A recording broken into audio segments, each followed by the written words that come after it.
الحمد لله نحمده ونستعينه ونستغفره ونعوذ بالله من شرور أنفسنا ومن سيئات أعمالنا من يهده الله فلا مضل له ومن يضلل فلا هادي له أشهد أن لا إله إلا الله وحده لا شريك له أشهد أن محمدا عبده ورسوله قال الله تعالى في كتابه الكريم يا أيها الذين آمنوا اتقوا الله حق تقاته ولا تموتن إلا وأنتم مسلمون أما بعد. Ayol ikhwah azani Allah wa iyyakum, kita melanjutkan kajian kita yaitu tentang ulumul hadis.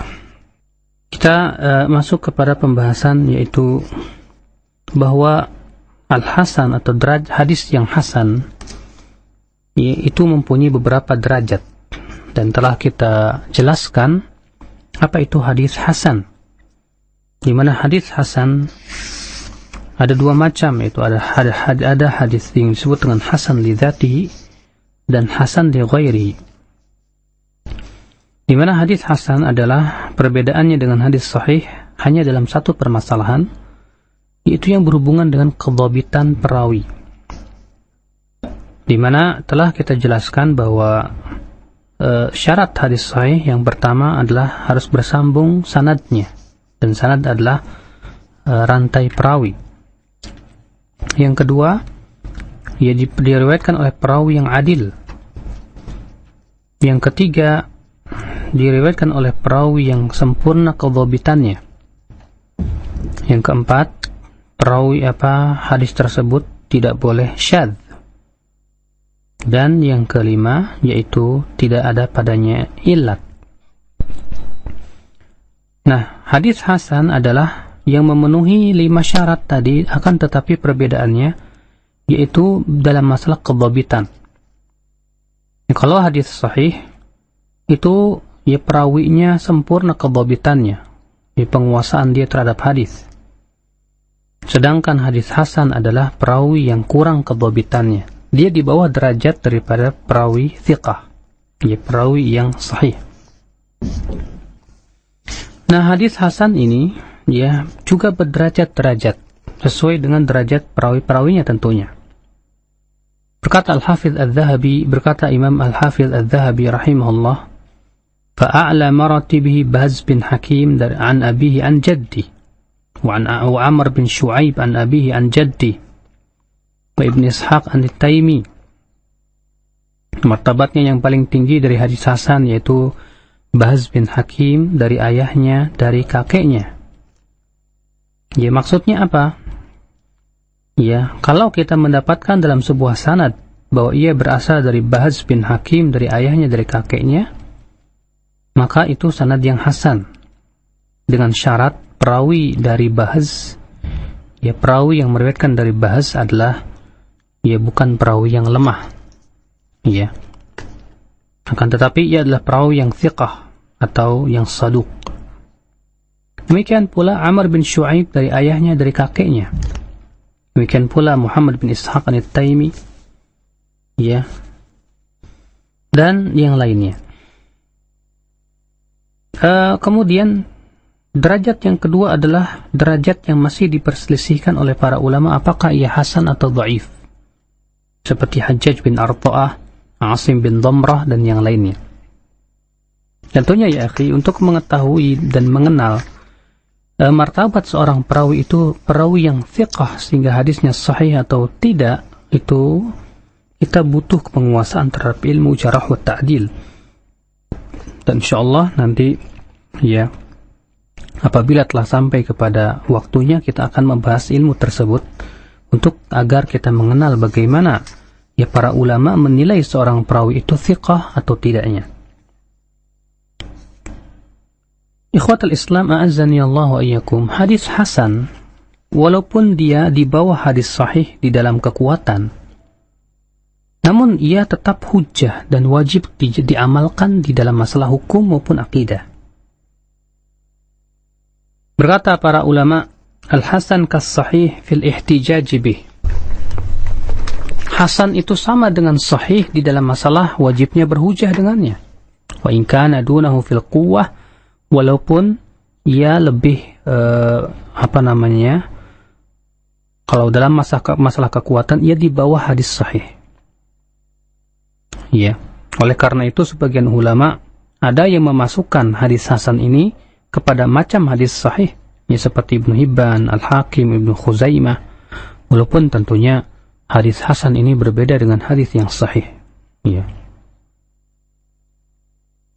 Berkata Al-Khattabi, "Al-Hasani madaru aktsaril hadis."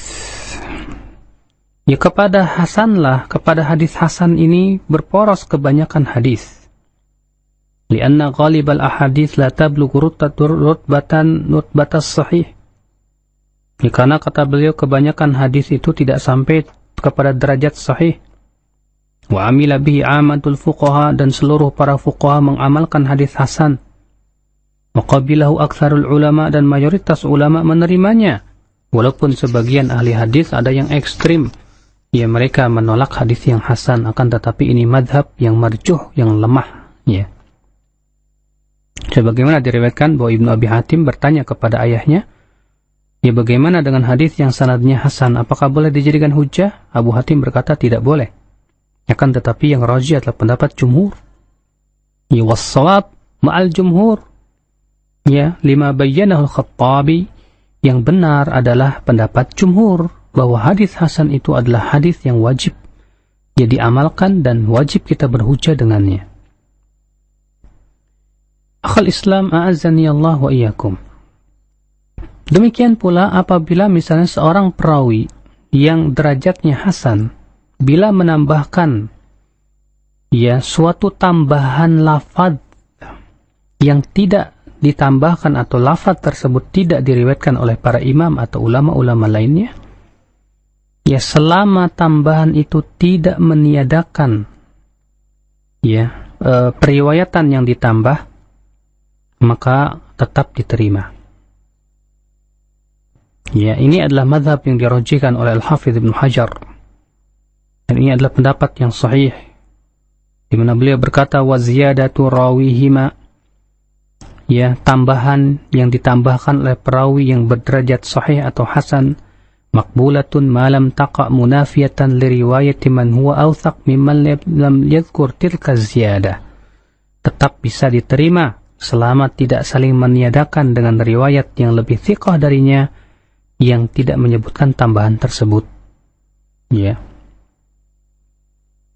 Ikhwatul Islam a'azzani Allah wa iyyakum. Ini tentunya pembahasannya kepada ziyadatul thiqat, yaitu artinya tambahan yang ditambahkan oleh seorang perawi, tapi tambahan itu tidak diriwayatkan oleh ulama-ulama lain. Ya. Dari sinilah Al-Imam Al-Albani rahimahullah mensahihkan hadis menggerak-gerakan jari ketika tahiyat. Mengapa? Walaupun kata beliau tambahan ini, ya lafaz menggerak-gerakan itu hanya diriwayatkan oleh satu perawi yang thiqah, yaitu bernama Zaidah bin Qudamah, akan tetapi ghairu munafiyah, tidak meniadakan periwayatan ulama-ulama lain yang meriwayatkan dengan lafaz isyarat. Kenapa? Kata beliau, karena menggerakkan dengan isyarat itu tidak meniadakan. Sedangkan yang ditolak itu adalah apabila meniadakan. Ya, maknanya meniadakan, bertabrakan. Sementara menggerakkan dan mengisyaratkan itu, kata beliau, ya tidak meniadakan dan tidak bertabrakan. Karena setiap orang yang menggerakkan pasti ia berisyarat. Dan inilah yang pendapat yang kuat, wallahu a'lam, bahwasannya ya akhi, ya bahwa menggerak-gerakan jari di dalam solat itu hukumnya apa, hadisnya termasuk ziyadatu ats-thiqah, ya tambahan yang ditambahkan oleh perawi yang thiqah yang bisa diterima walaupun ya 20 perawi lain yang lebih thiqah meriwayatkan tanpa tambahan tersebut hanya sebatas dengan lafaz isyarat. Ya, karena ya tidak ada di sana nau' minal munafah, tidak ada di sana ya saling peniadaan antara keduanya. Wallahu a'lam. Ikhwatul Islam a'azzani Allah wa iyyakum. Kemudian di sana ada istilah-istilah lain selain sahih dan hasan, namun ia termasuk ya istilah yang diterima. Sering kita mendengar misalnya seorang ulama mengatakan sanadnya jayyid. Apa itu jayyid? Ya. Atau isnaduhu qawi, kuat, atau salih. atau hadis ini ma'ruf, atau hadis ini mahfuz, hadis ini mujawwad, hadis ini sabit, hadis ini makbul. Akal Islam, adapun jayyid, ya, para ahli hadis seringkali memutlakannya untuk hadis yang sahih. Akan tetapi, ya, seringkali para ulama tidak menggunakan kata sahih, namun menyebut dengan kata jayyid, karena ada di sana sebetulnya sedikit perbedaan. Di mana ya jayyid ini ya hadis hasan yang lidzatihi, kemudian ada penguat yang lainnya. Nah, si ulama ini masih ragu apakah ia naik kepada derajat sahih li ghairihi atau tidak. Maka dia katakan jayyid. Jadi sebetulnya jayyid itu ya tempat manzilah kedudukannya di antara sahih dan hasan. Ya, dia di atas hasan, dia di bawah hadis sahih. Itu ya hadis yang jayyid. Demikian pula al-qawi, ya, dengan sanad yang qawi, yang kuat. Ya. Adapun salih, hadis ini salih, artinya salahiyatuha yalil ihtijaj. Artinya hadis ini ya cocok untuk dijadikan hujjah. Namun juga terkadang sebagian ulama ya ketika mengatakan kata salih, hadis ini salih, itu adalah untuk hadis yang dhaifnya ringan. Artinya salih lil i'tibar, ya, cocok untuk menguatkan hadis lain yang lemahnya sama-sama ringan, sehingga naik derajatnya kepada hasan li ghairi. Tentu kita lihat dari sisi keadaan hadis tersebut. Ya. Ini istilah salih, artinya cocok dijadikan hujjah atau cocok untuk menguatkan hadis lain. Ya. Ikhwatul Islam, adapun ma'ruf, maka ia kebalikan mungkar. Sebagaimana mahfuz kebalikan syadz. Apa itu ma'ruf? Ya, kita lihat dulu apa itu definisi mungkar. Mungkar adalah periwayatan seorang perawi yang lemah. Dia perawinya lemah. Dia bertabrakan dengan periwayatan perawi yang thiqah. Maka dikatakan periwayatan perawi yang lemah ini dikatakan mungkar. Kebalikannya yaitu periwayatan perawi yang thiqah itu disebut dengan ma'ruf. Ya. Ikhwatul Islam, a'azzani Allah wa iyyakum. Jadi ini adalah pembahasan tentang hadis hasan. Ya, adapun hadis yang sahih dan hadis telah kita bahas, sehingga kita telah selesai dari pembahasan yaitu tentang hadis yang makbul, yang diterima. Sekarang kita masuk kepada penjelasan hadis dhaif. Akhi, apa itu hadis dhaif? Kata Imam An-Nawawi rahimahullah, ad-dha'ifu ma lam yujad fihi syurutus sihhah wala syurutul husni. Hadis dhaif itu adalah hadis yang tidak ditemukan padanya syarat-syarat hadis sahih, tidak pula syarat-syarat hadis hasan. Ya, barangkali pendengar masih ingat ya apa itu syarat-syarat hadis sahih dan hadis hasan.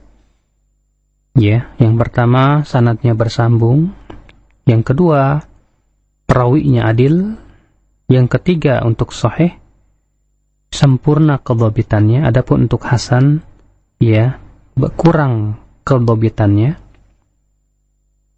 Yang keempat yaitu tidak syadz, artinya tidak menyelisihi periwayatan perawi lain yang lebih thiqah. Dan yang kelima, tidak ada padanya ilat. Apa itu ilat? Yaitu cacat yang mempengaruhi keabsahan hadis dan tersembunyi. Ya. Akhal Islam, a'azzani Allah wa iyyakum.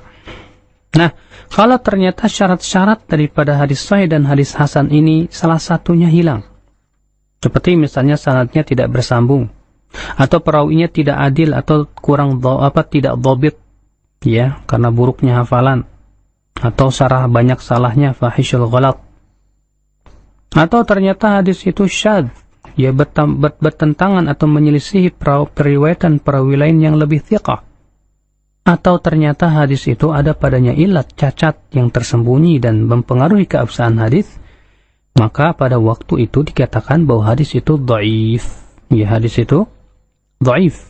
Ya, lemah hadis itu. Tentunya macam-macam hadis dhaif itu banyak, ya, akan tetapi sebab ya kedhaifan hadis itu dikatakan oleh Ibnu Hajar ada dua macam. Apa itu? Yang pertama, ya at-ta'nu as-saqtun fil isnad, adanya sanad yang gugur, ya, alias sanad yang tidak bersambung. Ya.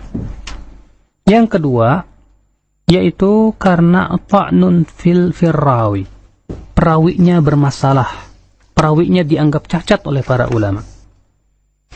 Dua sebab inilah yang menyebabkan akhirnya hadis itu ya dinyatakan oleh para ulama sebagai hadis yang dhaif. Ya. Ikhwatul Islam, tentunya hadis dhaif pun bertingkat-tingkat. Ada yang dhaifnya ringan, ada yang dhaifnya biasa, ada yang dhaifnya berat. Ya, maka dhaif yang berat itu kata para ulama tidak bisa menguatkan dan tidak bisa dikuatkan. Berbeda dengan hadis yang dhaifnya ringan. Ya, kalau hadis yang dhaifnya ringan, kalau ternyata ada jalan lain yang sama-sama ringan, itu dikatakan oleh para ulama terangkat menjadi hasan li ghairihi. Akhal Islam, a'azzani Allah wa yang seperti apa dhaifnya yang berat itu? Ya. Yaitu perawinya, misalnya di dalam perawinya, di dalam sanadnya ada perawi yang kadzab, tukang berdusta. Biasanya, akhi, kalau hadis yang di dalam sanadnya ada perawi yang kadzab, dinyatakan oleh para ulama haditsun maudhu', hadis palsu. Ya. Demikian pula yang sangat dhaif itu yaitu muttaham bil kadzib. Apa itu? Yang tertuduh berdusta. Ya, di mana orang yang tertuduh berdusta itu dimutlakan oleh para ulama akhal Islam a'azzani Allah wa iyyakum, ya, kepada dua orang. Siapa itu? Yang pertama, ya, seorang yang meriwayatkan sebuah hadis yang bertabrakan dengan kaidah-kaidah agama. Dan ternyata tidak ada jalan lain atau tidak ada yang meriwayatkan hadis itu kecuali dia. Maka dialah yang tertuduh yang membuat hadis tersebut. Maka dia dikatakan oleh para ulama muttahamun bil kadzib. Dia tertuduh berdusta. Yang kedua yang disebut dengan muttaham bil kadzib itu siapa? Yaitu orang yang suka berkata dusta walaupun tidak pernah diketahui dia berdusta atas nama Rasulullah SAW. Ya, tapi ya kalau ngomong dia suka dusta gitu. Maka seperti ini dikatakan oleh para ulama, yasifulan tu muttahamun bil kadzib. Dia sering kali diungkapkan oleh para ulama dengan ungkapan matruk. Fulan matruk. Dan matruk itu sering kali ya akhi ya digunakan untuk seperti ini, yaitu muttahamun bil kadzib, yaitu orang yang tertuduh berdusta. Nasallallahu alaihi wasallam.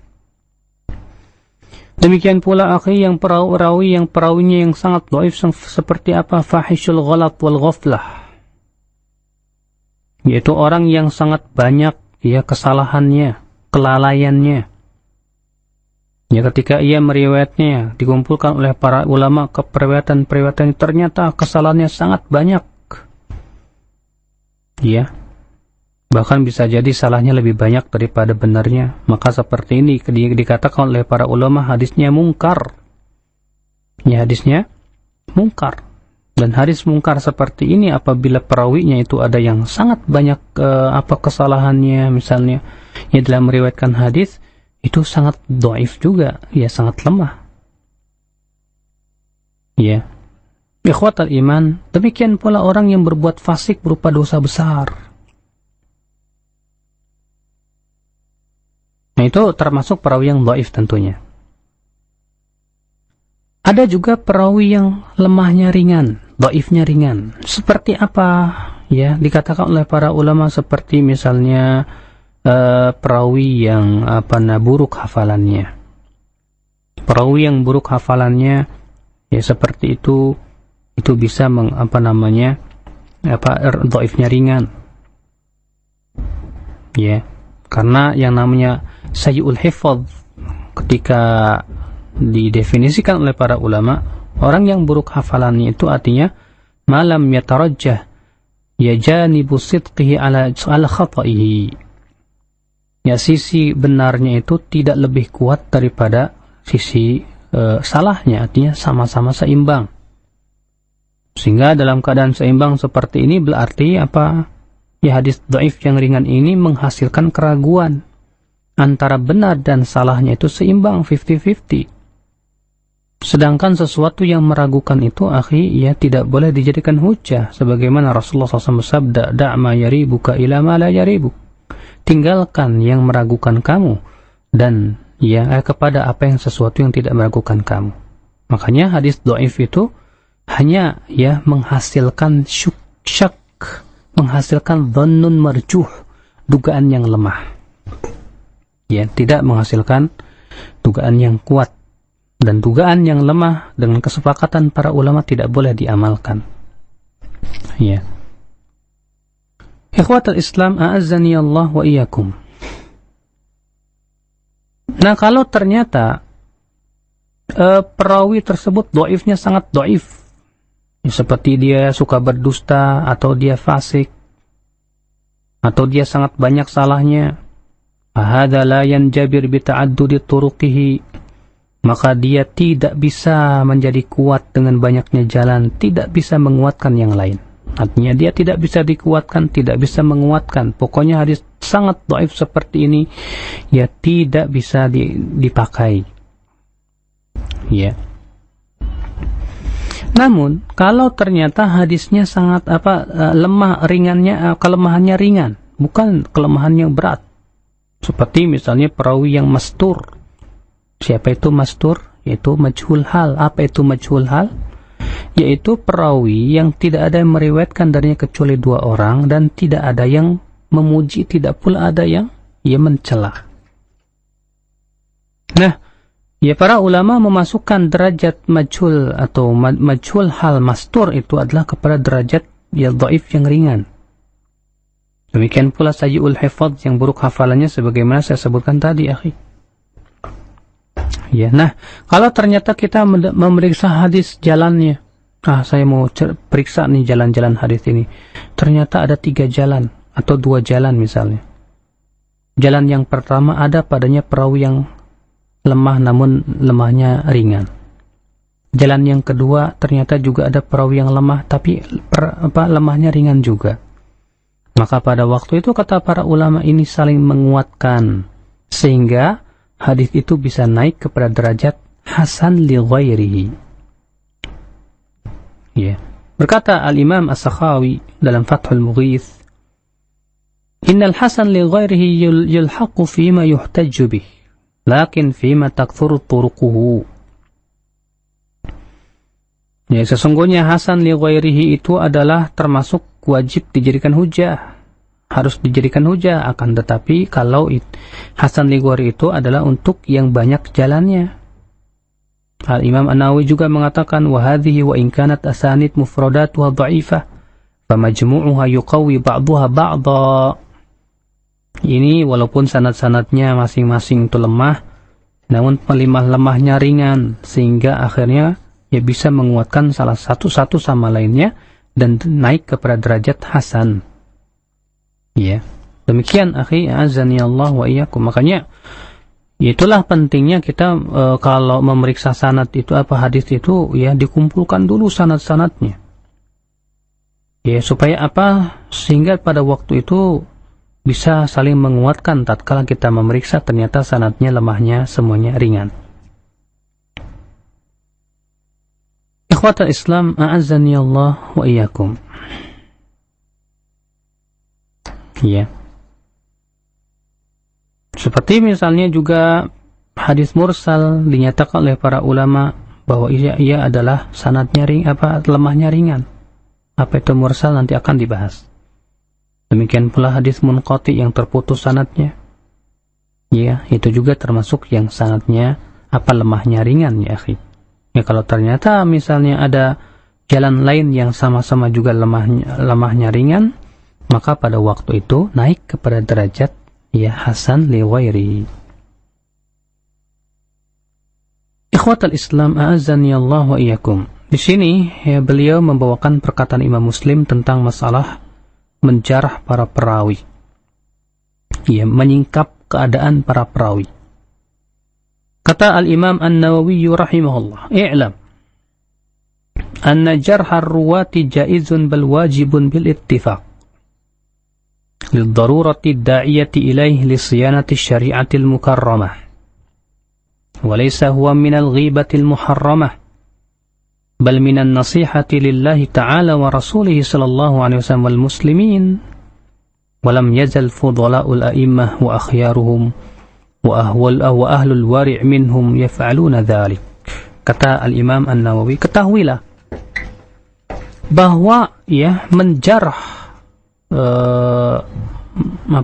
mencela, menyingkap kelemahan perawi-perawi itu boleh, bahkan wajib dengan kesepakatan para ulama. Kenapa? Karena ini sangat penting sekali akhi, ya dalam rangka menjaga syariat Islam yang mulia.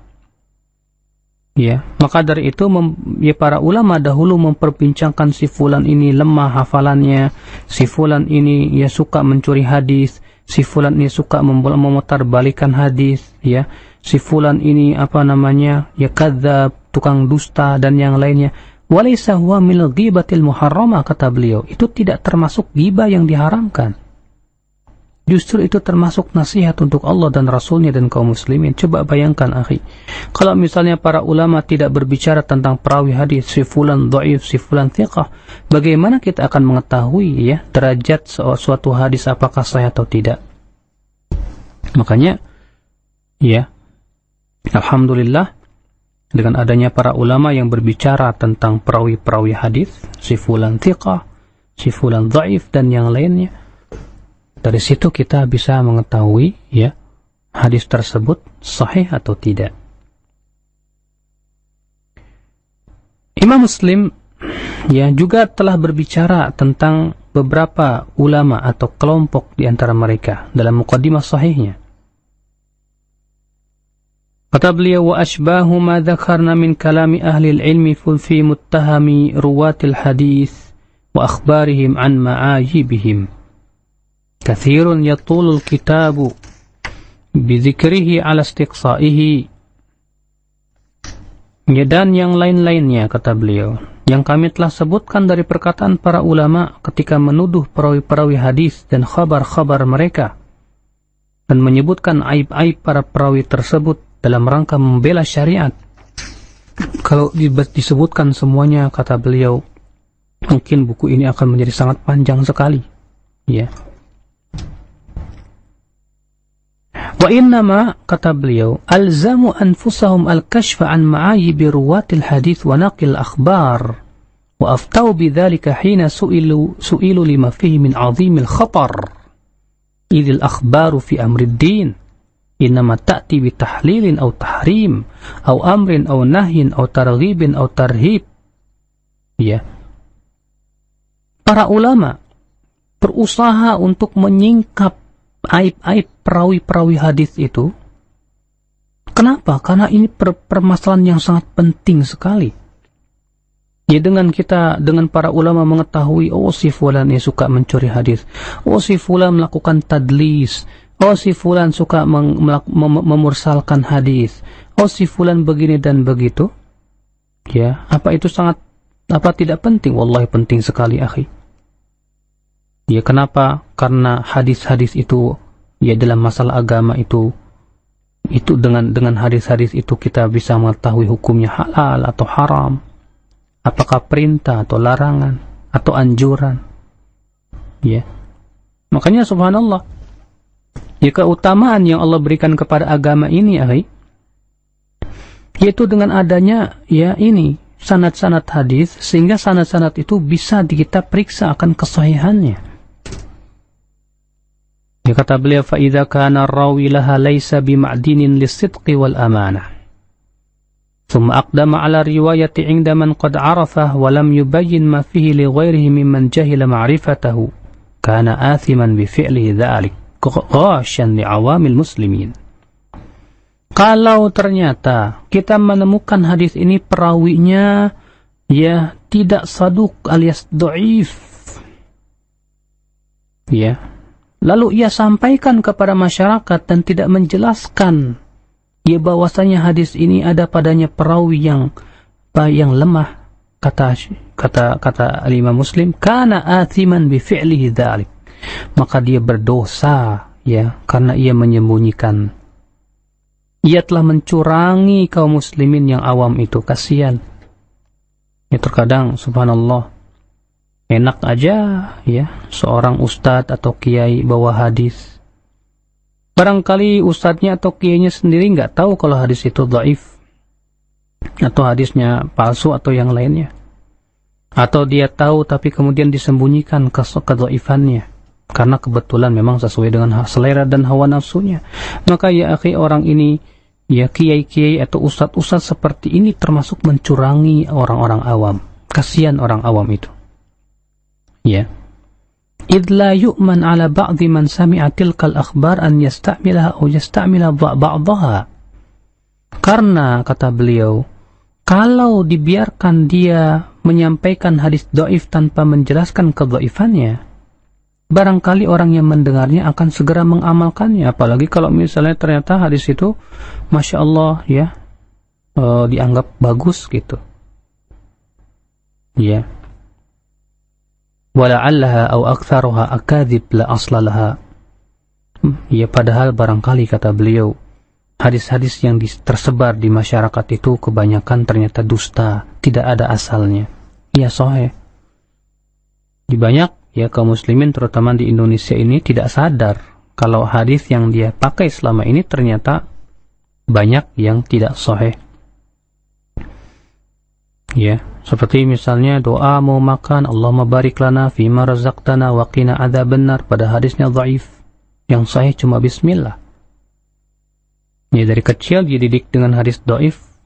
Di barangkali dia berkata, kok ulama-ulama saya waktu kecil dulu kok nggak menjelaskan ya? Baru kamu yang mengatakan begitu. Jangan-jangan kamu ini ya bikin-bikin yang baru loh kok. Ya ulama kamu dengan ulama duluan siapa? Ini para ulama dulu sudah mengkritisi hadis tersebut ya di awal-awal di abad-abad ketika para ulama banyak di zaman itu, seperti di zaman Imam Bukhari, Imam Muslim dan yang lainnya. Ya. Nah, seperti juga sering ya tersebar di masyarakat kita hadis an-nadhafatu minal iman, katanya kebersihan itu dari iman, padahal hadisnya tidak ada asalnya. Atau misalnya hadis yang sering dibawakan oleh para aktivis ya. Apa katanya? Ikhtilafu ummati rahmah, perselisihan umatku itu rahmat, padahal hadis itu tidak ada asalnya, kata para ulama. Masya Allah. Tidak sadar, akhirnya orang awam dikelabui. Akhirnya mendengar ya ustadznya atau kiainya atau ajengannya membawakan hadis itu, dia pun segera dia menganggap bahwa ini dalil, padahal hadisnya ya tidak sahih. Kata beliau, ma'anna al-akhbar as-sihah min riwayat thiqat wa ahli al-qana'ah akthar min an yuttar ila naqli man laysa bi thiqatin wala muqni'. Padahal kata beliau, hadis-hadis yang sahih yang diriwayatkan oleh para perawi yang thiqat ya jumlahnya lebih banyak sekali. Ya, ngapain sih kita harus disibukkan dengan hadis-hadis yang tidak sahih? Yang sahih-sahih aja kita ini terkadang susah ngamalinnya. Ya, udah diurusin sama yang dhaif-dhaif, apalagi mengatakan tapi kan hadis dhaif itu ya boleh diamalkan dalam masalah fadil amal misalnya. Kita katakan nanti insyaallah pembahasannya ya. Kita katakan kepada dia, apa enggak ada hadis-hadis yang sahih tentang amalan-amalan yang banyak? Berapa banyak hadis-hadis atau amal-amal yang ditunjukkan oleh hadis yang sahih? Ya, tapi kita subhanallah malah meninggalkannya, tapi lebih mengejar yang hadis-hadis yang dhaif ini. Bukankah itu tipu daya setan ya, akhi? Ya.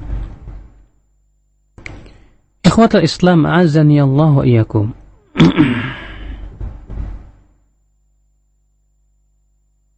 Kata beliau, wala ahsib kathiran mimman yu'arrij minan nas ala ma wasafna min hadhihi al-ahadith ad-dhi'af al-asanid al-majhulah wa ya'taddu bi riwayatiha ba'da ma'rifati bima fiha min at-tawahhun wad-dha'if illa anna alladhi yahmiluhu ala riwayatiha wal i'tidadi biha iradatu at-takatsur bidzalika 'inda al-'awam. Namun kata beliau, saya menyangka banyak orang yang membawakan hadis-hadis lemah tersebut, ya, padahal dia tahu sebetulnya hadisnya lemah. Dia bawakan itu hanya sebatas ingin dilihat bahwa saya ini banyak ya periwayatan hadisnya. Ya barangkali di zaman dahulu karena merasa ya orang di zaman dulu itu orang berbangga-bangga dengan banyaknya hafal hadis dan yang lainnya. Namun kemudian sayang dia tidak menjelaskan bahwa hadis itu adalah hadis yang lemah, ya terutama ketika disampaikan kepada orang-orang yang awam. Ya. Akhal Islam, a'azzani Allah wa iyyakum. Maka ya, disinilah kita penting akhi untuk berhati-hati di dalam menukil khabar.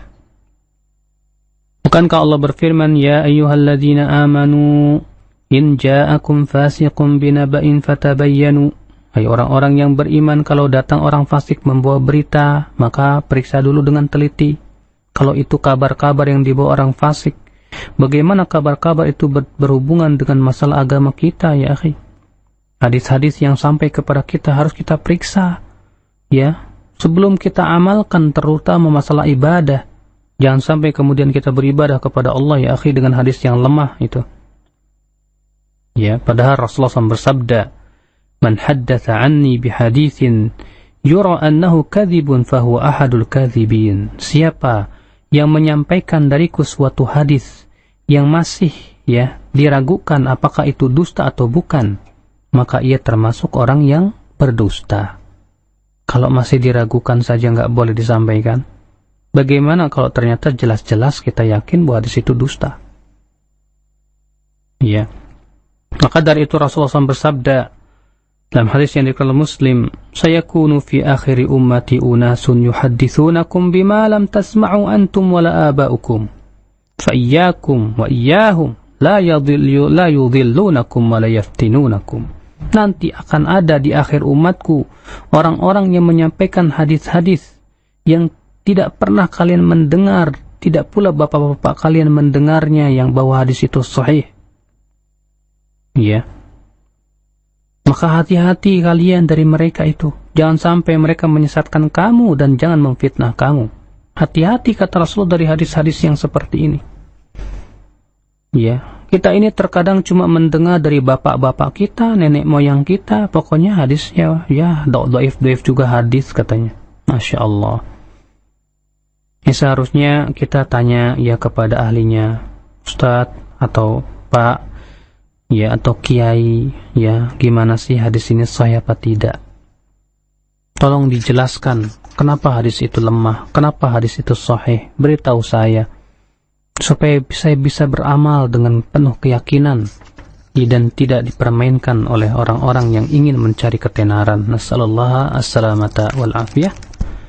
Saya kira cukup ya pembahasan kita pada siang hari ini dan kita buka tanya jawab. Naam. Ya, ikhwatul iman rahimakumullah, demikian tadi materi tentang hadis dhaif dan juga beberapa hal yang berkenaan dengan apa itu hadis dhaif. Dan ikhwatul iman rahimakumullah, segera akan kita jelang tanya jawab bersama Ustaz Badrul Salam LC hafizahullah ta'ala dalam materi mustalah hadis kita pada kesempatan siang hari ini yang diambil dari kitab Qawaidut Tahdits min Fununi Mustalahil Hadis. Kita akan segera jelang tanya jawab. Untuk sesi tanya jawab pertama via pesan singkat dari 4 pesan singkat yang masuk pada kesempatan kali ini. Baik Ustadz, kita akan mulai pertanyaan pertama via pesan singkat Ustadz. Assalamualaikum warahmatullahi wabarakatuh. Apakah benar Ustadz, ulama hadis itu dibagi atas beberapa tingkatan seperti Al-Hujjah, Al-Hakim, Al-Hafiz, dan Amirul Mukminin? Syukron dari Abu Lukman di Jakarta Pusat. Silakan Ustadz. Waalaikumsalam warahmatullahi wabarakatuh.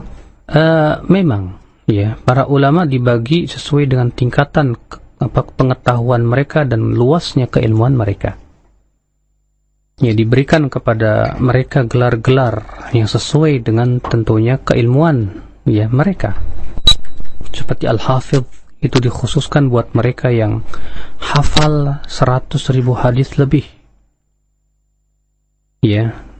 Demikian pula Al-Hakim, yaitu orang yang sangat dalam sehingga pengetahuan atau hadis yang dia tidak ketahui sangat sedikit sekali dibandingkan dengan hadis yang dia ketahui. Saking luasnya, bagaikan samudra pengetahuan tentang hadisnya. Tentunya tingkatan para ulama hadis atau para ulama itu disesuaikan dengan pengetahuan mereka. Sebagaimana dalam fikih, demikian pula yang lainnya. Tingkatan manusia dalam keilmuan itu pasti berbeda-beda. Demikian pula dalam hal hadis, ada ulama yang digelari oleh para ulama Amirul Mu'minin fil hadis, seperti Sufyan bin Sa'id bin Masruq Ats-Tsauri. Beliau dikatakan Amirul Mu'minin fil hadis. Syu'bah bin Al-Hajjaj Abul Bistam bin Ward Al-Ataki, dikenal juga dengan Amirul Mu'minin fil hadis. Al-Imam Ibn Shihab Az-Zuhri yang bernama Muhammad bin Muslim bin Abdullah bin Ubaidillah, beliau juga digelari dengan Amirul Mu'minin fil hadis. Saking mereka itu subhanallah menguasai hadis dan sangat hafal dan faham sampai ke akar-akar tentang masalah ilmu hadis dan hadis-hadis Nabi SAW. Ini memang betul pemberian gelar-gelar atau tingkatan-tingkatan keilmuan itu ada pada para ulama. Ikhwatul iman rahimakumullah, berikutnya pertanyaan yang kedua.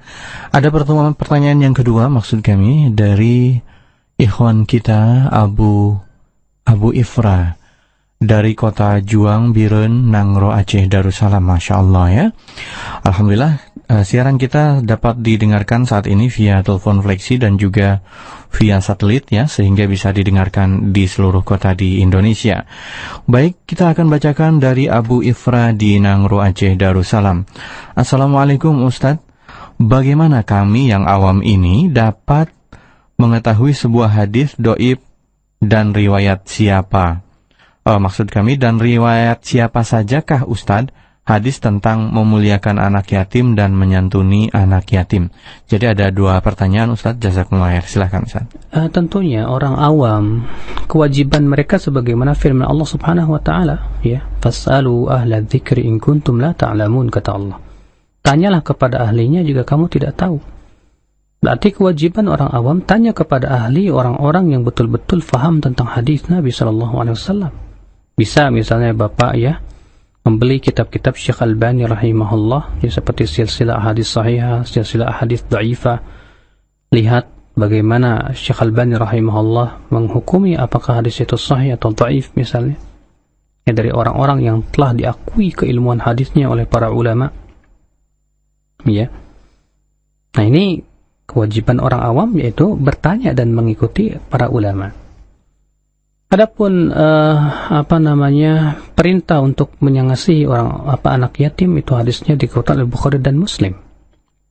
Di antaranya hadis Nabi SAW, ana wa kafilul yatim kahatain. Aku dan orang yang mengurus anak yatim, orang yang menjamin hidup anak yatim, kelak pada hari kiamat seperti ini, di surga. Kemudian beliau merapatkan jari tengah dan jari telunjuknya, begitu dekatnya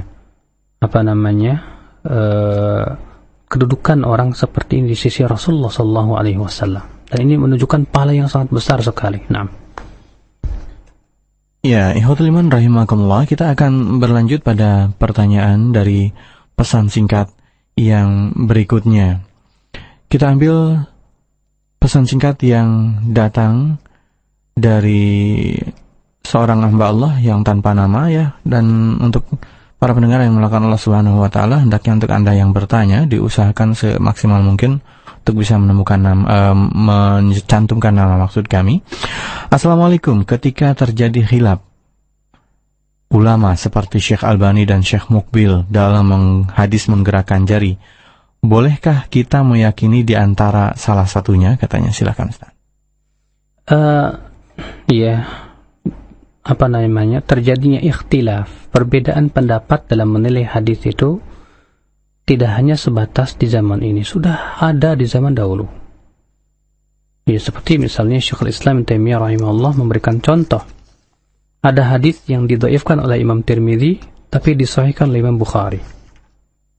Ya, murid dan guru berbeda pendapat ya mengenai ya hadis, yaitu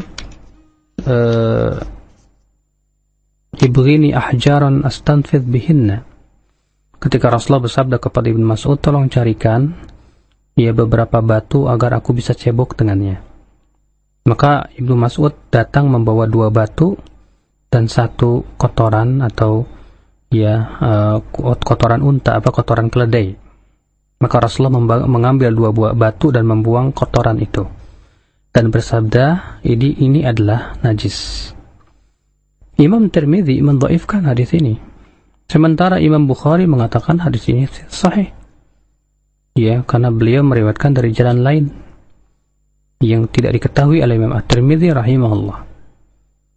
Nah, terjadi perselisihan dalam menilai hadis itu. Namun alhamdulillah, sebagaimana saya sudah sampaikan ya, bahwa hadis-hadis yang diperselisihkan akan kesahihannya itu jumlahnya sedikit dibandingkan dengan hadis-hadis yang telah disepakati oleh para ulama akan kesahihannya.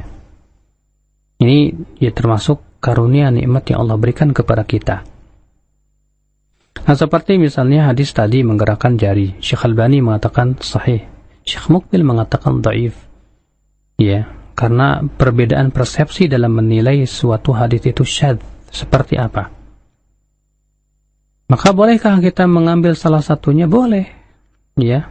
Kalau kita orang awam bagaimana caranya? Ya, caranya ya kita tanya kepada ahli atau ustadz kita, ustadz yang kuat mana ustadz? Ya, untuk kita kemudian kita amalkan. Kalau ternyata si ustadz tadi merojihkan dan menguatkan pendapat Syekh Mukbil, dijelaskan alasannya, kewajiban dia adalah mengamalkan apa yang menjadi jawaban dari ustadz tadi.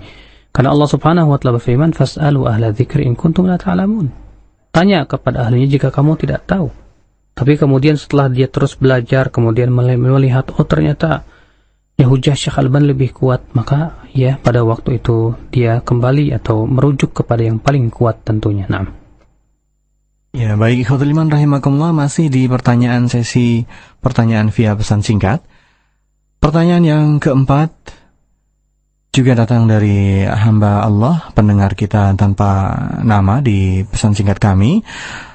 Assalamualaikum Pak Ustadz, kenapa bisa hadis dhaif dipakai dengan syarat-syarat tertentu?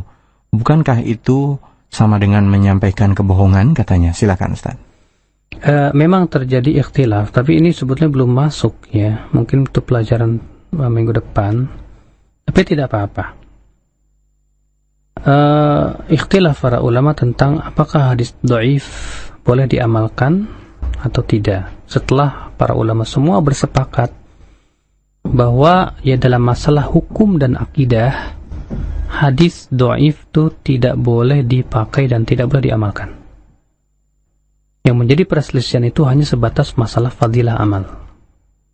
Dan nanti insyaallah kita akan bahas ya pada pertemuan yang akan datang mengenai bahwa yang rajih adalah tidak boleh sama sekali, dan alasan-alasannya kelak insyaallah kita akan sebutkan.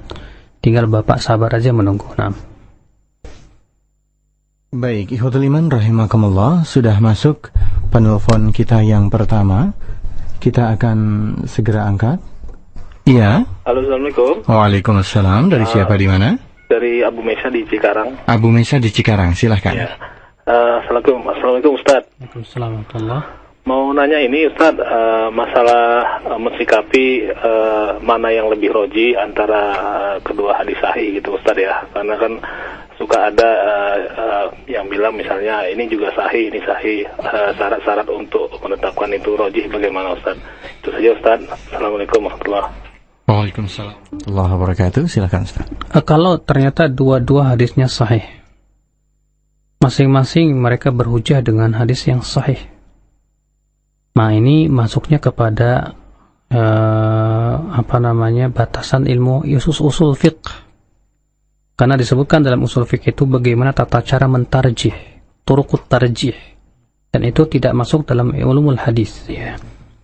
Dan para ulama menyebutkan dalam kaidah usul fiqih lebih dari ada sekitar 50 atau lebih tata cara mentarjih. Di antaranya misalnya, ya, hadis yang ada dalam Sahih Bukhari dan Muslim lebih diunggulkan daripada hadis yang ada di lainnya. Ini kalau ternyata dua hadis tersebut, ya, tidak mungkin bisa dikompromikan. Ya, maka kita harus lihat. Barangkali pemahaman-pemahaman para ulama berbeda-beda dalam memahaminya. Masing-masing berhujjah dengan hadis yang sahih. Ya, seperti sebuah contoh adalah yang berhubungan dengan masalah membaca Al-Fatihah di belakang imam. Imam Asy-Syafi'i rahimahullah berdalil dengan hadis, ya, la salata liman lam yaqra bi Fatihatil kitab.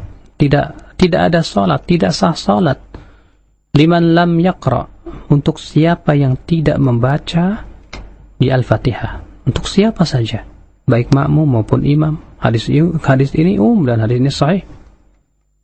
Akan tetapi ulama lain memahami bahwa hadis ini, ya, khusus kalau imam itu tidak membacanya dengan keras. Adapun kalau imam membacanya dengan keras, maka itu tidak boleh, karena Allah berfirman, wa idza quri'al qur'anu fastami'u lahu ansitu la'allakum turhamun. Apabila dibacakan Al-Qur'an, maka dengarkan dan diam agar kalian, ya, dirahmati oleh Allah Subhanahu wa taala. Nah, di sini terjadi ikhtilaf dalam memahami hadis itu. Ya, antara hadis dan ayat itu. Imam Syafi'i memandang bahwasanya hadis itu mutlak, baik makmum maupun imam, baik salat jahar maupun salat sir. Sementara selain imam yang lain mengatakan enggak, itu khusus, hadis itu khusus untuk salat sir. Adapun demikian pula salat sendirian. Ya. Adapun kalau imam itu mengeraskan suaranya, kewajiban dia adalah mendengar. Ya, karena, ya, keumuman hadis itu, ya, dijelaskan bahwasanya itu, ya, kalau tidak sedang dikeraskan, karena Allah mengatakan kalau dibacakan padanya Al-Quran. Sementara Imam Syafi'i berpendapat bahwa Al-Quran, wa idza quri'al Quran itu, ya, umum, dikhususkan oleh hadis ini. Demikian. Ya, tentu ini butuh kepada kepiawaian di dalam memahami kaidah usul fiqih, bagaimana tata cara mentarjih. Sehingga, ya, tidak aneh kalau ada ulama, ya, yang pendapatnya dalam satu permasalahan bisa 3, bisa 4. Seperti Imam Ahmad, Imam Syafi'i. Imam Ahmad terkadang di suatu ketika beliau berpendapat begini, di suatu ketika yang lain berpendapat beda lain. Kenapa? Karena saking kuatnya perselisihan antara ulama itu dan masing-masing kuat dalilnya. Ya, sehingga seringkali, ya, dari seorang imam itu diriwayatkan 3 pendapat. Ya, Imam Syafi'i ada qaul jadid, ada qaul qadim. Demikian pula, ya, dalam banyak masalah ada beberapa riwayat dari Imam Syafi'i. Dari Imam Ahmad juga ada beberapa riwayat. Mengapa sampai terjadi seperti itu? Inilah, ya, jelimetnya masalah ilmu fikih.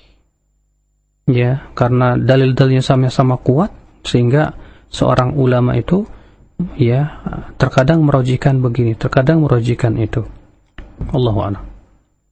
Ya, baik, ikhwatul iman rahimakumullah, kita akan masuki kembali telepon yang sudah masuk pada kesempatan ini. Sudah menanti Pak Yunus di ujung telepon sana. Halo Pak Yunus. Oh, assalamualaikum. Waalaikumsalam warahmatullahi wabarakatuh. Silakan.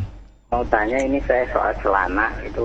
Saya sering ngelihat mendatang ke tempat pengkajian ilmu, ada yang kebanyakan gitu di atas betis. Kalau saya kan pakai di atas mata kaki, itu yang mana yang sebetulnya? Jadi kadang suka bingung. Oh iya, baik Pak. Assalamualaikum. Waalaikumsalam warahmatullahi wabarakatuh. Silakan. Yang tidak boleh itu di bawah mata kaki, Pak. Kalau di atas mata kaki itu, ya, jelas diharuskan. Namun yang disunahkan adalah sampai pertengahan betis. Karena dalam beberapa riwayat Rasulullah SAW, seperti dalam hadis yang dikeluarkan Tirmidzi dari hadis Utsman bin Affan, bahwa Utsman pernah beliau keluar dari rumahnya memakai pakaian, ya, sampai pertengahan betis. Kemudian Utsman berkata, inilah pakaian kekasihku Rasulullah Shallallahu Alaihi Wasallam. Demikian pula ketika Rasulullah SAW pernah melihat seorang sahabat musbil melabuhkan pakaian di bawah mata kaki, dikejarnya oleh Rasulullah. Kemudian Rasulullah menyuruh naikkan terus sampai pertengahan betis. Ya. Tapi kalau misalnya dia tidak sampai pertengahan betis, tapi tetap di atas mata kaki, itu tetap setelah selamat dia dari ancaman hadis Nabi Shallallahu Alaihi Wasallam. Yang haram itu adalah yang kalau sudah melorot di bawah mata kaki, maka orang ini terancam dengan api neraka. Nah. Iya, ikhwatul iman rahimakumullah, demikian untuk jawaban Pak Yunus tadi ya, dan kita akan lanjutkan kepada penelpon yang sudah masuk. Ada Ummu kita, Ummu Hafid di Jakarta Selatan. Iya, Ummu Hafid. Iya, assalamualaikum warahmatullahi. Waalaikumsalam warahmatullahi wabarakatuh. Maaf, Ustadz, saya mau tanya ini. Dulu saya pernah tahu disuruh sebelum sholat malam itu ada sholat sunnah singkat. Itu bacaannya dia nggak pakai iftitahnya Allahumma bait itu toh, pakainya Allahumma zil mulki wal malakut wal izzati wal jabarut wal kibriyati wal azuma. Maaf kalau saya salah. Terus itu nggak pakai surat Quran ya, terus 2 rakaat gitu toh. Terus ya udah, itu setelah itu baru sholat malam. Itu benar nggak ya, sahih nggak ya? Iya. Makasih ya. Sama-sama. Assalamualaikum warahmatullahi wabarakatuh. Silakan. Itu dikenal dengan istilah oleh para ulama dengan doa istiftah, salat istiftah, salat pembuka untuk salat malam, dan itu dilakukan oleh Rasulullah Shallallahu Alaihi Wasallam. Memang ringan dilakukan oleh Rasulullah SAW, sebagaimana disebutkan dalam satu riwayat yang sahih bahwa Rasulullah membuka doa salat tahajudnya dengan 2 rakaat yang ringan. Adapun kemudian bacaan tadi, saya belum mendapatkan dengan riwayat-riwayat yang sahih. Ya. Ada doa istiftah yang disebutkan oleh ibu tadi. Saya baru mendengar riwayat itu, dan selama saya mempelajari tentang doa-doa istiftah, saya belum menemukan doa istiftah seperti tadi. Maka doa istiftah boleh dengan Allahumma ba'id baini atau subhanakallahumma, ataupun wajjahtu wajhiya lilladzi fataras samawat, dan yang lainnya. Kemudian juga doa-doa Rasulullah SAW yang lainnya yang disebutkan dalam riwayat yang sahihah. Coba kita usahakan kita untuk menghafalnya, ya. Jangan kemudian mengamalkan doa-doa istiftah yang tidak pernah ditunjukkan oleh hadis-hadis atau riwayat yang sahihah. Nah, riwayat-riwayat yang tidak sahih. Nah. Ya, ikhwatul iman rahimakumullah, demikian tadi, dan kita akan kembali masuki penelpon yang keempat pada kesempatan sesi kedua di sesi telepon ini. Ada Pak Dani di ujung telepon sana dari Meruya. Halo Pak Dani. Ya, assalamualaikum Ustaz. Waalaikumsalam warahmatullahi wabarakatuh. Silahkan Pak Dani. Begini Pak, saya mau mengadakan akikah, tapi saya caranya tuh belum tahu mana. Terus juga dengan cara potong rambut lagi, itu yang sunahnya mana gitu. Dan apakah dagingnya itu boleh dimakan sama keluarga atau enggak, Ustaz? Iya. Cuma itu aja. Baik. Oke. Assalamualaikum.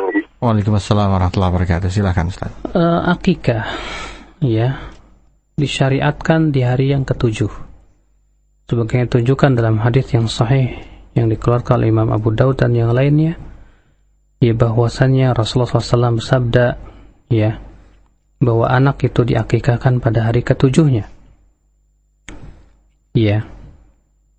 Kemudian apabila laki-laki, maka disembelihkan 2 kambing, dan apabila perempuan, yang sunnah adalah 1 ekor kambing. Tapi kalau ternyata laki-laki, kemudian kita tidak punya uang kecuali bisanya cuma 1 ekor kambing, boleh, tidak apa-apa, karena 2 kambing itu sesuatu yang sunnah. Kemudian di hari yang ke-7 itu, selain menyembelih kambing, juga dicukur kepala si bayi itu, kemudian rambutnya ditimbang dengan perak, ditimbang dengan perak dan dikeluarkan sedekahnya. Kemudian juga diberi nama, tentunya dengan nama-nama yang sesuai dengan syariat, ya, bukan nama-nama yang tidak sesuai dengan syariat. Ya demikian ya yang saya ketahui, dan tidak ada ritual-ritual khusus ya di dalam masalah akikah. Ya tidak ada bacaan-bacaan khusus juga ya, baik dari Al-Quran ya seperti yang dilakukan oleh sebagian masyarakat ya dengan cara yasinan atau yang lainnya, karena itu tidak pernah dilakukan oleh Rasulullah SAW dan para sahabatnya. Dan diperbolehkan ya orang yang berakikah untuk mengambil sebagian daging akikah untuk dia simpan dan dia makan, karena hukum akikah tidak ada bedanya dengan hukum berkorban. Karena itu semua tujuannya dalam rangka bersyukur kepada Allah Subhanahu wa taala. Nah.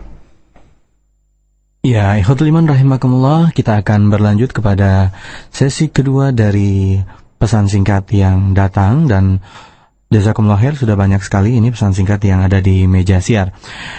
Masih menyambung tentang akikah Ustadz ya, dari Ibu Yanti di Bekasi Timur. Ustadz, saya baru melahirkan, tapi baru 5 hari anak saya meninggal. Apa perlu saya akikahi Ustadz? Silahkan. Ya tidak perlu, karena Rasulullah SAW menyebutkan ya bahwa akikah itu pada hari ke-7. Maka kalau kurang dari dari 7 hari, maka Allahu a'lam tidak perlu diakikahkan. Nah. Ya baik, ikhwatul iman rahimakumullah, demikian tadi untuk Ibu Yanti, dan berikutnya kita akan angkat sebuah SMS dari Mas Sarli Amri di Ciledug, Tangerang.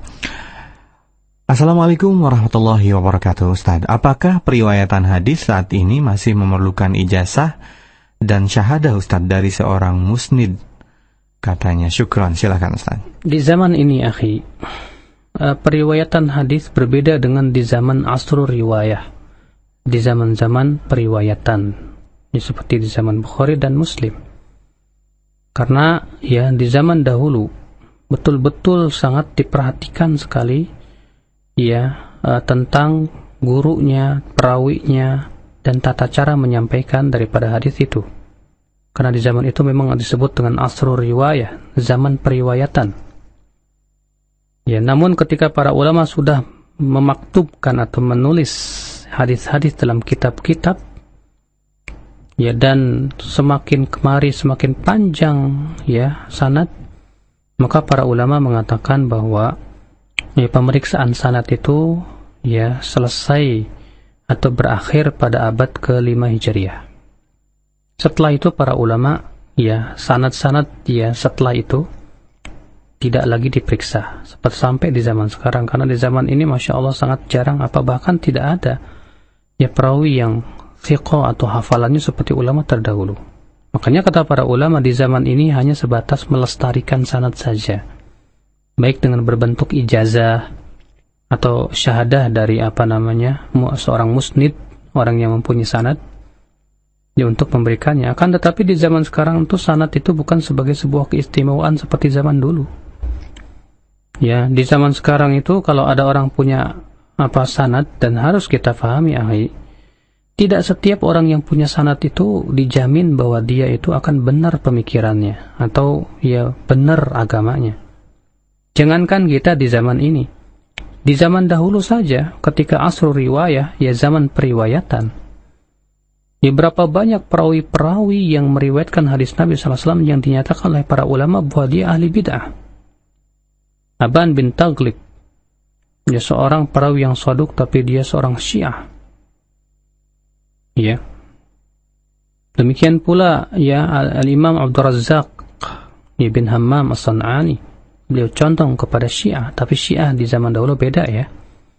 Karena Syiah di zaman dahulu itu tidak sampai mengkafirkan para sahabat. Syiah di zaman dahulu itu hanya sebatas mengunggulkan Ali di atas ya Utsman dan Muawiyah, dan mencela ya Muawiyah.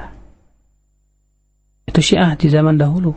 Ya, makanya di zaman dahulu itu dibedakan antara Syiah dengan Rafidhah. Kalau Rafidhah itu adalah yang mengkafirkan para sahabat, dan mereka lah yang dikafirkan oleh para ulama. Jadi demikian pula Imran bin Hattan, perawi Bukhari. Dia termasuk pentolan Khawarij. Ya. Abbad bin Awam tertuduh dia Qadari, dan yang lainnya. Makanya ya, kalau di zaman dahulu saja mereka-mereka yang punya jelas-jelas sanad sampai Rasulullah itu ya masih jatuh kepada bid'ah dan pemikiran yang menyesatkan, bagaimana di zaman sekarang yang sangat jauh, dan sanad di zaman ini tidak begitu penting, hanya sebatas ya melestarikan saja.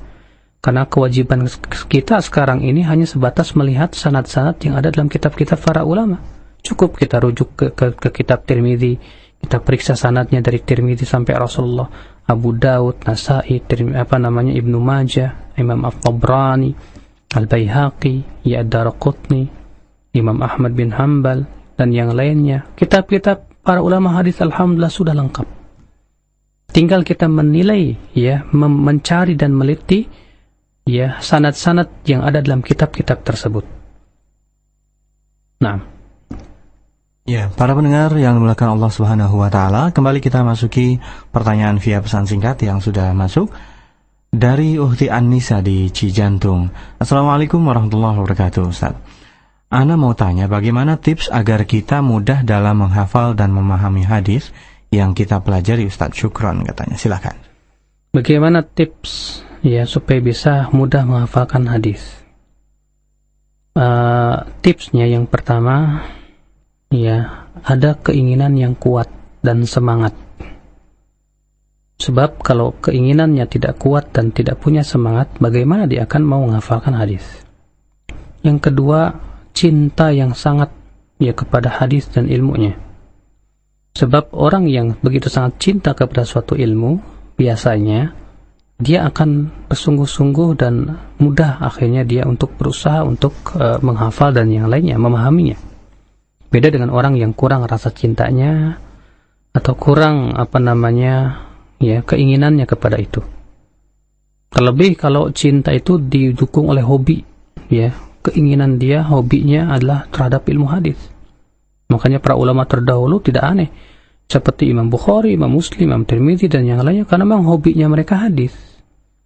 Orang kalau sudah hobi, ya, dimana mereka itu seakan tidak bisa hidup tanpa hadis, pasti semua perhatiannya itu kepada hadis. Ya, ketika semua perhatian itu kepada hadis, sangat mudah mereka akan menghafal hadis Nabi Shallallahu Alaihi Wasallam. Tapi ketika perhatian kita pecah, ya, mikirin keluarga juga, mikirin nafkah juga, mikirin ini juga, mikirin itu juga, wah, kalau sudah pikiran pecah, akhir rata-rata ngapalin juga susah, otomatis itu.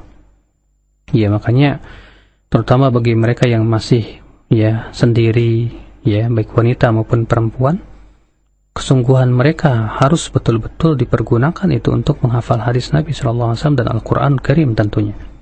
Tentu Al-Quran lebih didahulukan daripada menghafal hadis Nabi SAW. Ya. Kemudian juga di antara tipsnya untuk bisa menghafal hadis Nabi SAW itu kita fahami kata per kata, ya, kita fahami hadis itu.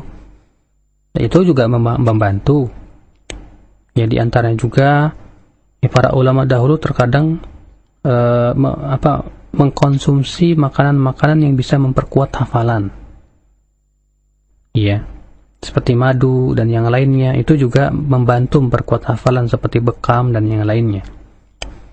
Ya, di antaranya juga yaitu banyak murojaah. Kalau kita menghafal hadis, banyak diulang sampai tidak aneh kalau ulama dahulu itu kalau ketemu ulama lain sama-sama ahli hadis, ya, mereka saling murojaah, menyebutkan hadis ini, dibawakan sanadnya, menyebutkan hadis masing-masing terus demikian. Kalau ketemu mereka nggak ngobrolnya macam-macam, tapi murojaah hadis. Ini luar biasa makanya.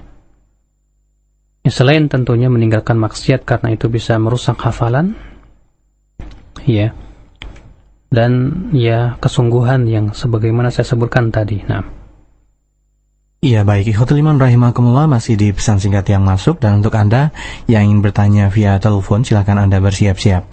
Assalamualaikum, apa dalilnya ketika ditentukan adanya syarat-syarat suatu hadis tersebut, Ustaz? Apakah hadis itu dhaif, bersambung, dobit, dan seterusnya? Silakan. Dalilnya adalah firman Allah dalam surat Al-Hujurat ayat 6. Allah berfirman, ya ayyuhalladzina amanu in ja'akum fasiqun binaba'in fatabayyanu. Hai orang-orang yang beriman, ya, kalau datang kepada kamu orang fasik membawa berita, maka periksalah dengan teliti. Allah menyuruh kita untuk memeriksa dengan teliti setiap khabar yang sampai kepada kita. Bagaimana kalau ternyata khabar itu berhubungan dengan agama? Kewajiban kita lebih lagi untuk memeriksanya dengan teliti. Ya, dan kata-kata naba di sini berbentuk nakirah, mempunyai makna umum, masuk padanya ya pengabaran manusia di sehari-hari ataupun pengabaran yang dikabarkan oleh para perawi hadis. Ya. Demikian pula hadis yang saya sebutkan tadi, adanya ancaman-ancaman untuk berdusta, sehingga para ulama merasa perlu untuk mengklasifikasikan para perawi hadis untuk supaya kita jauh dari mendustakan dari Rasulullah SAW. Dan Rasulullah sudah mengabarkan nanti akan ada orang-orang yang membawa hadis-hadis yang palsu.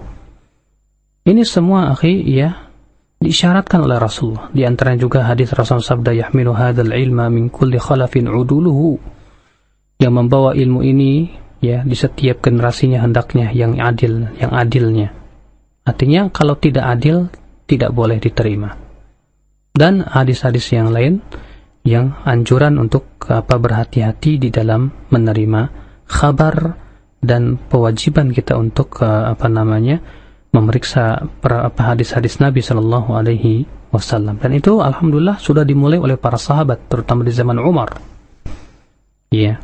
Dan terlebih di zaman ketika muncul firqah-firqah sesat setelah meninggalnya Utsman bin Affan, dia dibunuh oleh orang Khawarij. Muhammad bin Sirin berkata, kanu la yasaluna 'anil isnad. Dahulu mereka tidak pernah bertanya dan memeriksa sanad. Falamma waqa'atil fitnah, namun ketika muncul fitnah, yaitu fitnah terbunuhnya Utsman bin Affan dan munculnya pemikiran-pemikiran sesat, qulna, kami mulai berkata, sammu lana rijalakum, sebutkan nama rijal-rijal kalian. Ini di zaman tabi'in, di mana waktu itu para sahabat masih hidup. Iya. Ibnu Abbas suatu ketika disampaikan kepada Ibnu Abbas hadis-hadis Nabi, tapi Ibnu Abbas tidak mau mendengar, diam saja. Kemudian orang yang membawakan hadis ini berkata, kenapa kamu tidak mendengar dan tidak mau mengambil hadis ini? Kata Ibnu Abbas, betul, dahulu kami kalau mendengar ada orang bawa hadis, kami langsung mengambilnya. Akan tetapi ketika manusia ini sudah susah, terlalu banyak fitnah, tercampur antara yang dhaif dan tidak, antara hawa nafsu dan tidak, kami pun tidak mau menerima kecuali yang kami ketahui kethiqahannya, bahwa dia memang orang-orang yang bisa dipercaya. Sudah mulai diperiksa oleh para sahabat. Demikian pula para tabi'in, tabi'in terutama ketika Islam telah mulai sampai kepada dataran-dataran sehingga masuk Islam lah orang-orang yang terpaksa masuk Islam. Mulailah Islam, para ulama terus membela hadis Nabi Sallallahu Alaihi Wasallam. Nah. Ya, ikhwatul iman rahimakumullah, kembali kita akan angkat telepon yang sudah menunggu di ujung telepon sana. Ada Al-Ah Ibnu Burhan di Bekasi. Ibnu Burhan. Assalamualaikum warahmatullahi wabarakatuh. Waalaikumsalam warahmatullahi wabarakatuh. Ustaz, menyebutkan kama qala Rasulullah SAW itu ketika kita lupa atau kita salah dalam pengucapan. Terus ulama Indonesia yang antum ketahui itu siapa saja, Ustaz? Terima kasih. Assalamualaikum warahmatullahi wabarakatuh. Waalaikumsalam warahmatullahi wabarakatuh. Silakan, Ustaz. Au kama qal, ini telah diucapkan oleh para sahabat ketika mereka takut sekali menyampaikan suatu hadis kalau ternyata tidak sesuai dengan yang dilafadzkan oleh Rasulullah SAW. Seperti Anas bin Malik, kalau beliau menyampaikan hadis langsung keluar keringat dingin, terlihat beliau ketakutan sekali, dan beliau setelah membawakan hadis itu berkata, au kama qala, au kama qala. Dan ini menjadi suatu adab bagi setiap mereka yang membawakan hadis yang dia khawatir dia menyampaikan hadis tersebut tidak sesuai atau tidak tepat dengan lafaz Rasulullah SAW yang asli, maka bagusnya kita katakan au kama qala. Wallahu a'lam. Adapun pertanyaan kedua, saya tidak bisa menjawab. Baik, ikhwatul iman rahimakumullah, kembali kita akan angkat penelpon kedua di sesi kedua pertanyaan via telepon. Ada Abu Fauzan di Bekasi Timur. Iya, halo. Halo, Assalamualaikum Ustaz. Waalaikumsalam warahmatullahi wabarakatuh. Silakan. Ini Ustaz, ada hadis Nabi yang maknanya kelak akan masuk surga orang yang memiliki sebiji jarak keimanan. Dan ada hadis Nabi yang maknanya kalimat la ilaha illallah apabila ditimbang lebih berat dari 7 lapis langit dan 7 lapis bumi. Yang jadi pertanyaan, syarat mutlak orang bisa masuk surga kan orang yang mentauhidkan Allah. Lalu bagaimana kita memahami hadis tadi antara iman seberat biji zarah dengan beratnya kalimat la ilaha illallah? Assalamualaikum warahmatullahi wabarakatuh. Waalaikumsalam warahmatullahi wabarakatuh. Silakan Ustaz. Tidak bertentangan, Pak. Ya. Karena orang yang mentauhidkan Allah atau orang yang mengucapkan la ilaha illallah, ya, ada di antara mereka yang lemah keimanannya.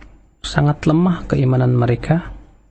Namun mereka tidak mempersekutukan Allah, tidak. Ya, sehingga yang ada di hatinya keimanan itu hanya sebesar biji dzarrah saja. Iya. Tapi ini dengan syarat, kata para ulama, tidak mempersekutukan Allah dan tidak mati di atas syirik. Maka orang seperti ini, ya, walaupun barangkali diazab terlebih dahulu, tetap dia akan dikeluarkan dari api neraka. Iya. Karena Rasulullah SAW menyebutkan dalam hadis-hadis yang sahih bahwa siapa yang mati di atas la ilaha illallah maka ia pasti masuk surga. Iya. Kata-kata pasti masuk surga itu bertingkat-tingkat. Ada yang masuk surga dengan tanpa hisab dan azab, langsung masuk surga. Ada yang masuk surga dengan hisab tapi tidak diazab. Ada juga yang masuk surga dihisab dan diazab. Kemudian baru setelah itu diampuni oleh Allah dan dimasukkan ke dalam surga. Yang jelas dia pasti masuk surga. Jadi ya tidak bertentangan antara ini dan itu. Nah.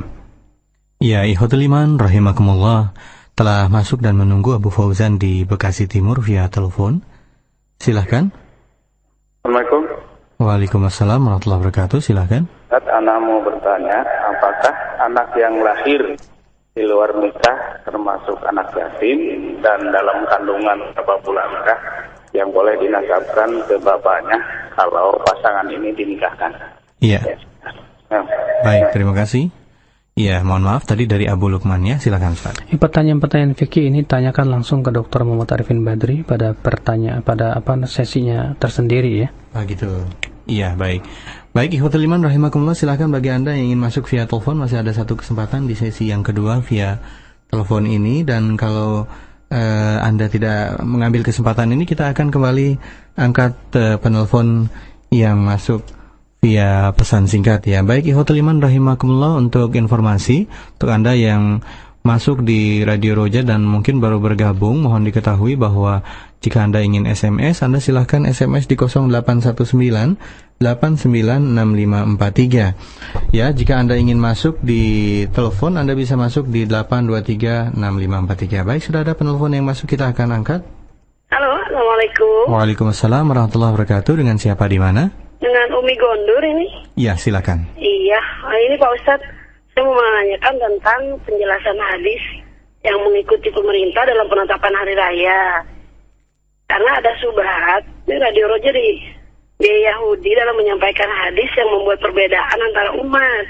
Jadi mohon penjelasannya agar sobat ini juga bisa tidak meresahkan kita. Baik. Ya, Terima kasih. Assalamualaikum. Waalaikumsalam warahmatullahi wabarakatuh. Silakan Ustaz. Itulah lucunya, mereka mengatakan mengikuti Yahudi, padahal Yahudi tidak menentukan hari raya. Iya. Tentunya akhal Islam azani Allah wa iyyakum, ya. Rasulullah sallallahu alaihi wasallam dan demikian pula para sahabat, para tabi'in dan tabi'ut tabi'in dari zaman ke zaman yang ya ditugaskan untuk menentukan id kapan atau bukan adalah mereka, para penguasa. Makanya ketika Islam menjadi beberapa daulah, semua ulama bersepakat bahwa setiap penduduk wajib mengikuti daulahnya masing-masing. Ya, di dalam masalah jihad, beridul fitri, berhari raya, ya, salat jamaah dan yang lainnya. Dan ini termaktub dalam kitab-kitab akidah, ya, tanpa ada perselisihan dari kalangan para ulama dalam masalah ini. Maka dari itu, ya karena ini adalah merupakan syiar Islam yang besar, ya, dan syiar Islam yang besar seperti ini, ya, hendaknya adalah yang menentukan adalah pemimpin atau pemerintahan masing-masing. Oleh karena itu, akhal Islam azani Allah wa iyyakum, ketika Syekhul Islam Ibn Taimiyah rahimahullah ditanya, ya, bahwa sebagian penduduk Madinah melihat hilal Dzulhijjah, namun pemerintah kota Madinah tidak mengakui hilal itu, hilal yang dilihat oleh sebagian orang itu. Mana yang harus dipilih?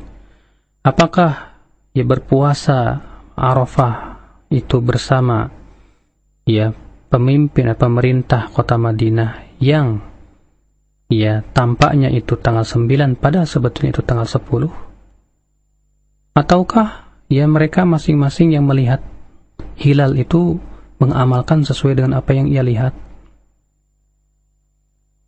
Ya, lihat apa kata Syekhul Islam Taimiyah, tetap, ya, dia berpuasa bersama pemerintahnya. Padahal orang ini jelas-jelas melihat hilal, kemudian ketika dilaporkan tidak diterima oleh pemerintah, tidak diterima oleh pemimpin itu. Ini menunjukkan pertama bahwa masing-masing negeri pada waktu itu, ya, yang menentukan adalah pemerintahnya masing-masing. Ya, pemerintah kota Madinah misalnya, atau di kota Madinah tidak pernah menyuruh kita mendengar mereka langsung mengirim utusan ke kota Mekah, udah lihat belum, udah kelihatan belum di Arafah, di Mekah. Iya, maka di sini jelas sekali Syekhul Islam Taimiyah pernah ditanya, kalau sebagian penduduk kota Madinah melihat hilal, ternyata pemerintah kota Madinah di situ tidak menerimanya. Iya, apakah tetap ikut pemerintah atau puasa sendiri? Apa kata Syekhul Islam? Ya, hendaknya dia tetap ikut pemerintah. Karena Rasulullah bersabda, as-sawmu yawma tasumun, wal fitru yawma tuftirun, wal adha yawma tudahun. Puasa itu pada hari kamu semua berpuasa. Beridul fitri itu pada hari kalian semua beridul fitri. Dan beridul adha itu pada hari semua kalian beridul adha. Ya. Makanya kalau misalnya kita disuruh ngikutin Arafah, di zaman dahulu tidak ada, ya, namanya alat-alat elektronika. Betapa sulitnya kalau kita disuruh untuk menunggu dulu, ya, keputusan mencari-cari kabar, ya, tentang kapan di Arafah, ya, ya, terjadi wukuf. Padahal di zaman itu, ya, dari negeri-negeri yang jauh tidak ada telepon, tidak ada, ya, internet, tidak ada televisi dan yang lainnya. Maka dari itu, ya, kita terlihat dari pertanyaan yang diajukan kepada Syekhul Islam Taimiyah rahimahullah, ya, di mana pada waktu itu yang diamalkan adalah keputusan pemerintah masing-masing. Ya, kemudian para ulama, ya, seperti Syekhul Islam Taimiyah mengatakan tetap harus. Kenapa? Alasannya karena syahr. Karena bahasa Arabnya bulan itu adalah syahr. Syahr itu dari kata-kata syuhrah, artinya sesuatu yang masyhur. Bahkan beliau mengingatkan kesalahan banyak orang adalah kalau terlihat hilal, sudah berarti sudah masuk bulan, walaupun tidak masyhur. Ini salah, kata beliau. Dikatakan masuk bulan itu, kata Syekhul Islam Taimiyah, itu kalau sudah masyhur. Ya. Makanya ini kewajiban kita. Maka dari itu Al-Imam As-Sindi mengingatkan, ya, bahwa dalam masalah penentuan seperti ini bukan hak individu, bukan hak ustadz tertentu, bukan hak organisasi tertentu, tapi ia adalah hak pemimpin imam kaum muslimin. Ya, ini yang harusnya kita perhatikan karena ini adalah manhaj.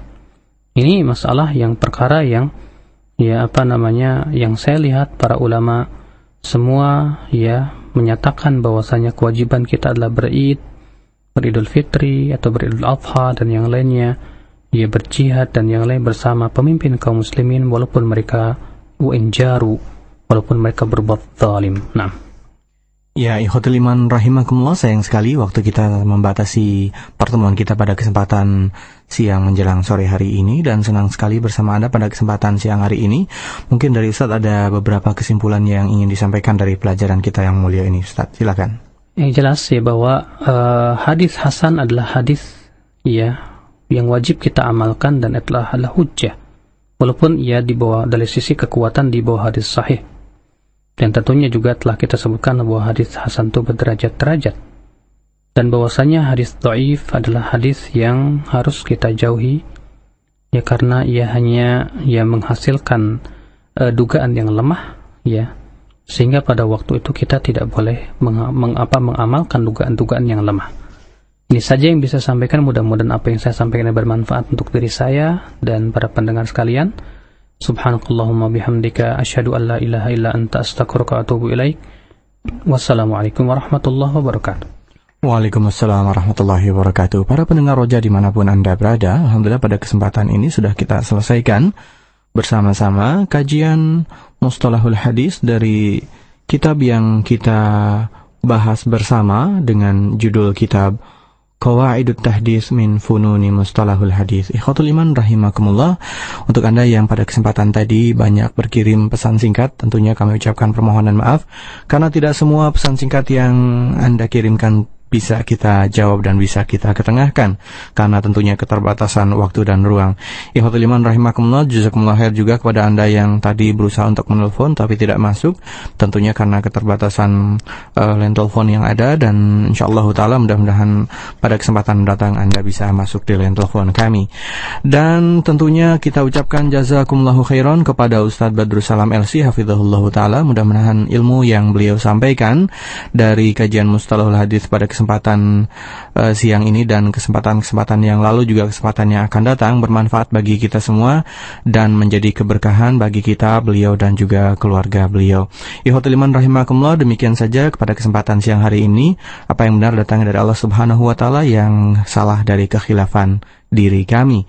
Akhirnya kami undur diri di hadapan Anda semua dan kita tutup dengan doa kafaratul majlis. Subhanakallahumma bihamdika asyhadu an la ilaha illa anta wa astaghfiruka wa atubu ilaik.